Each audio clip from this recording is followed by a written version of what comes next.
주님께서 여러분과 함께 또한 사대의 영과 함께 마테오가 전한 거룩한 복음입니다. 주님 영광 받으소서. 그때 예수님께서 수석 사제들과 백성의 원로들에게 말씀하셨다. 너희는 어떻게 생각하느냐? 어떤 사람에게 아들이 둘 있었는데 맏아들에게 가서 애야 너 오늘 포도밭에 가서 일하여라 하고 일렀다. 그는 싫습니다 하고 대답하였지만 나중에 생각을 바꾸어 일하러 갔다. 아버지는 또 다른 아들에게 가서 같은 말을 하였다. 그는 가겠습니다 아버지 하고 대답하였지만 가지는 않았다. 이 둘 가운데 누가 아버지의 뜻을 실천하였느냐? 그들이 맏아들입니다 하고 대답하자 예수님께서 그들에게 말씀하셨다. 내가 진실로 너희에게 말한다. 세리와 창녀들이 너희보다 먼저 하느님의 나라에 들어간다. 사실 요한이 너희에게 와서 의로운 길을 가르칠 때 너희는 그를 믿지 않았지만 세리와 창녀들은 그를 믿었다. 너희는 그것을 보고도 생각을 바꾸지 않고 끝내 그를 믿지 않았다. 주님의 말씀입니다. 그리스도를 찬미합니다.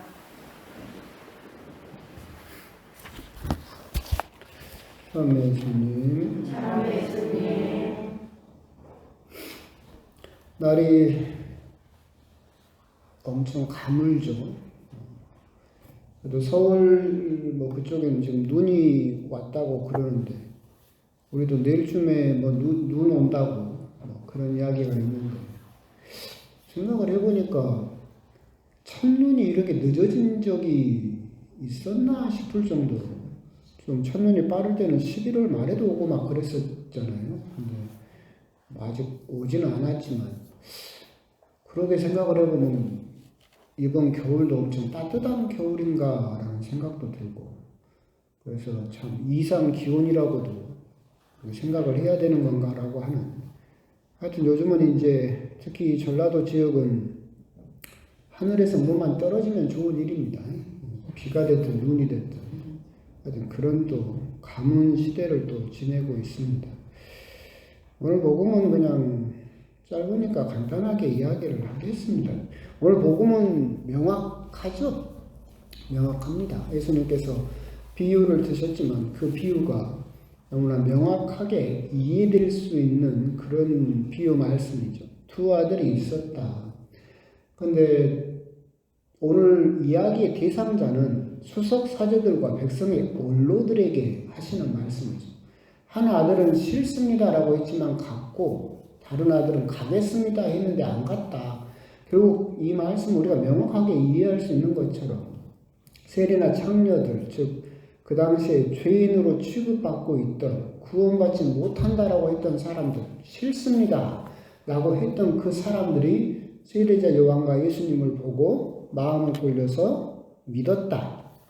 그런데 백성의 원로들과 수석 사제들 너희들은 하느님을 믿고 열심히 산다고 이야기를 하는 둘째 아들과 같다. 가겠습니다 아버지. 대답은 잘 했지만 실제로는 가지 않았다. 믿지 않았다라고 하는 그 명확한 대비를 통해서 그러니까 그냥 뭐 말은 잘 했다라고 하더라도 결국은 그걸 실천하지 않고 믿지 못했던 백성의 원로들과 또 수석 사제들 그 사람들이 싫습니다라고 거절했던 세리와 창녀들보다 뒤처져서 그 사람들은 먼저 하늘나라에 들어가지만 그 사람들은 들어가지 못하고 있는 극명한 대비를 보여주시는 비유 말씀이다라고 그렇게 명확하게 이해할 수 있는 오늘 복음의 내용입니다.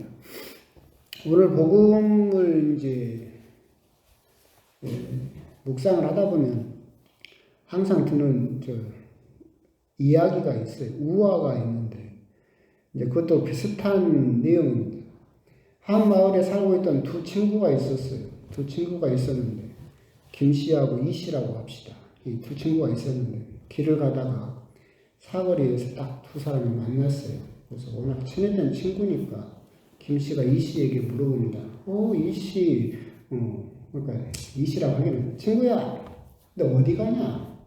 그랬더니 그 친구가 대답하기를 저기 절에 유명한 스님이 와서 법회를 연다고 해서 그 스님의 좋은 말씀을 들으러 가네 라고 이야기를 했어요. 그러면 자네는 어디 간가? 그러니까 나는 저 아랫마을에 주막에 새로운 주막에 누가 있죠? 주모. 새로 주모가 왔다고 해서 워낙 이쁘다고 해서 그 주모 얼굴 보러 가네. 둘이 이제 잘 가서 다 헤어졌어요. 헤어졌는데 법회에 간 친구는 딱 앉아가지고 스님의 좋은 말씀을 들으면서 계속 생각을 하는 거예요. 주모가 이쁘다는데 얼마나 이쁘면 내 친구는 그 주모 얼굴을 보러 갔을까? 도대체 얼마나 이쁜 걸까? 나도 얼른 끝나면 가서 주모 얼굴을 봐야 되겠다라고 생각을 했어요. 딱 주막에 간 친구는 술을 한잔하면서 생각을 한 거예요. 참, 네 꼬라지도 참 더럽다. 친구란 놈은 그 좋은 말씀 들으러 절에 가고 그러고 있는데 이 나이 처먹고 지금 주모 얼굴 보러 와가지고 여기 앉아있는 네 꼬라지를 보니까 참 철없는 놈이다. 속 좀 들어라 이놈아 라고 하면서 술 한잔을 했었대요. 그래서 똑같이 물어본 거예요. 그렇다면 과연 법회에 가서 좋은 말씀을 들은 사람은 누구냐? 누구예요? 주막 간 사람이죠. 법회에 가서 좋은 말을 들어봤자 뭐예요? 생각은? 주먹 얼굴에만 내 친구가 얼마나 이쁘면 보러 갔을까?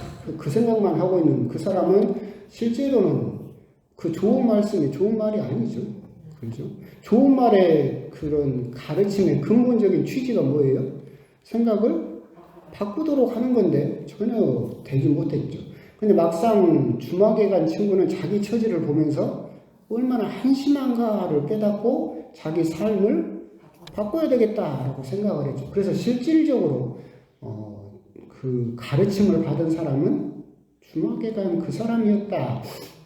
그런 이야기가 있는데 오늘 복음하고도 비슷한 내용이죠. 결국은 우리들은 대답을 하고도 거기에 합당한 삶의 모습을 보이지 못하면 결국은 아무리 좋은 말씀을 듣는다 하더라도 소용이 없고 헛물켜고 있는 그런 셈이다라고 생각할 수 있는 그런 복음의 내용입니다. 그러면서 이제 그렇다면 오늘 복음을 우리들에게 적용을 해보면 여러분들은 큰아들 같습니까? 둘째 아들 같습니까?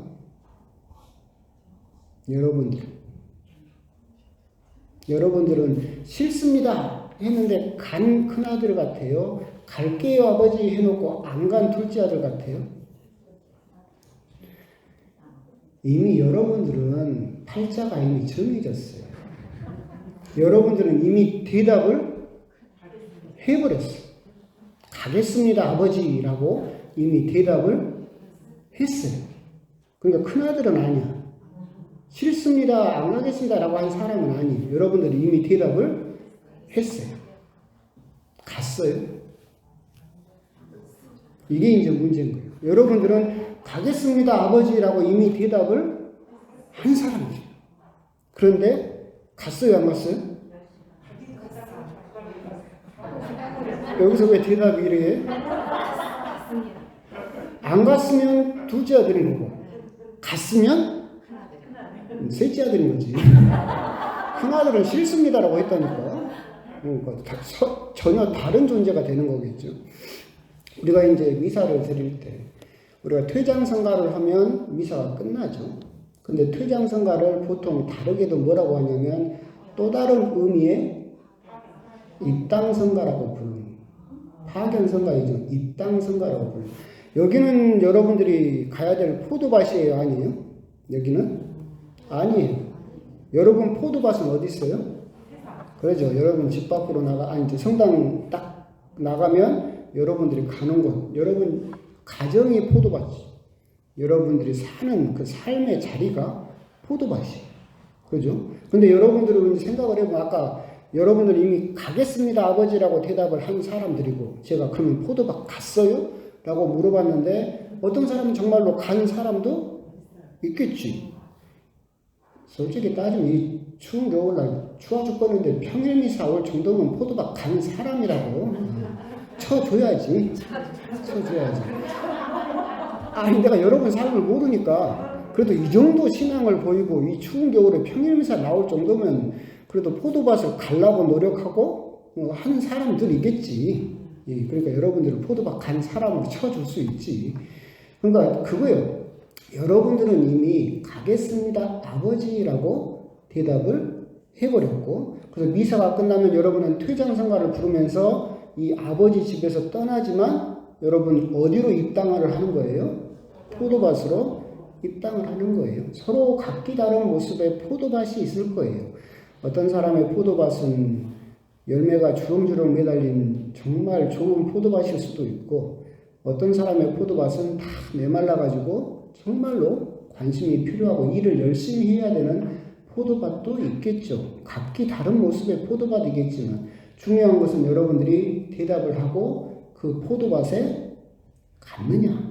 이것이 오늘 복음에서 가장 중요한 일이지 않을까. 여러분들은 오늘 복음에 나오는 큰아들도 아니고 둘째 아들도 아니다. 여러분들은 이미 가겠습니다 아버지라고 대답을 한 사람들이고, 그렇기 때문에 여러분들이 오늘 복음에서 묵상을 해야 될 것은 한 가지. 대답을 했다 나는. 근데 나는 과연 포도밭에 갔을까? 아니면 안 갔으면 오늘 둘째 아들이 되는 것이고, 대답을 하고 갔으면 가장 완벽한 셋째 아들이 되는 것이다 라고 하고, 그런 점에 대해서 한번 곰곰이 묵상을 해 보시기 바랍니다. 아멘.